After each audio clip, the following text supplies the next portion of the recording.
2026 का एक Allahabad high court का लैंडमार्क जजमेंट आया है जो बहुत ही चर्चा में है, जिसमें ये कहा गया है कि पति के खिलाफ मेंटेनेंस केस में अरेस्ट वारंट जारी नहीं किया जा सकता।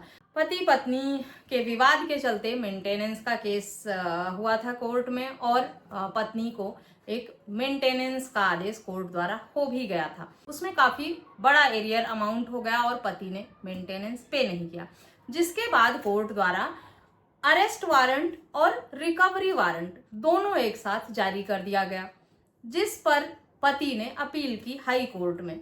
हाई कोर्ट ने माना कि 125 सीआरपीसी के सब क्लॉज 3 के प्रावधानों के हिसाब से किसी भी व्यक्ति के खिलाफ अगर एरियर अमाउंट होने के बाद अगर रिकवरी की प्रक्रिया फेल हो जाती है, उसके बाद ही अरेस्ट वारंट जारी किया जा सकता है। रिकवरी का प्रोसीजर पूरा हुए बिना किसी व्यक्ति को अरेस्ट करने का आदेश नहीं दिया जा सकता। संबंधित मामले में पति के खिलाफ रिकवरी और अरेस्ट वारंट दोनों जारी कर दिया गया था।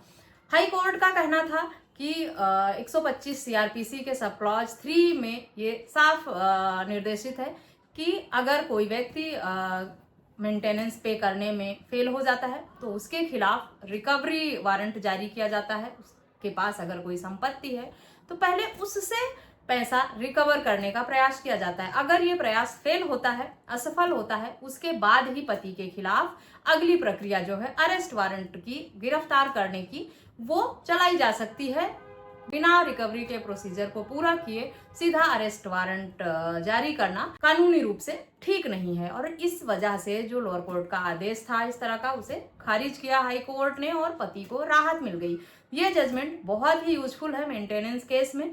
कई बार लोअर कोर्ट के कुछ इसी तरह के आदेश हो जाते हैं जिसमें पति के पास ये हक अधिकार रहता है कि वो हाई कोर्ट में अपील करे, चाहे कम मेंटेनेंस का हो, ज्यादा मेंटेनेंस का हो या इस तरह का कोई आदेश हो गया हो जिसमें कानूनी प्रक्रिया को ध्यान में रखते हुए आदेशित ना किया गया हो। मेंटेनेंस की प्रक्रिया में साफ प्रावधान यही है कि अगर पति पत्नी के विवाद में मेंटेनेंस का केस हुआ, मेंटेनेंस केस में सबसे पहले जो है वो इंटरिम मेंटेनेंस का आदेश हो जाता है। फाइनल आदेश आने से पहले ही एक लमसम अमाउंट कोर्ट द्वारा आदेशित किया जाता है पत्नी को पे करने के लिए।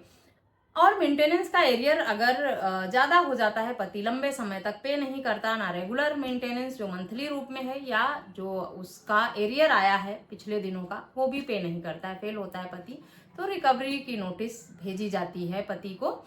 रिकवरी में अगर उसके पास संपत्ति है तो उससे पैसा वसूला जाता है। सैलरी अगर पति की है तो उससे भी अटैच करके मेंटेनेंस के रिकवरी का आदेश होता है। लेकिन अगर ये दोनों प्रक्रिया काम नहीं करती हैं तब लास्ट में सबसे आखिरी विकल्प जो बचता है वो पति को गिरफ्तार करने का, उसे जेल भेजने का होता है।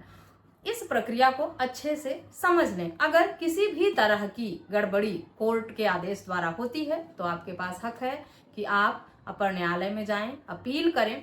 हाई कोर्ट में भी अगर आपको राहत नहीं मिलती है तो सुप्रीम कोर्ट तक आप जा सकते हैं इस तरह के मामलों में। आशा करती हूँ ये जानकारी यूजफुल होगी।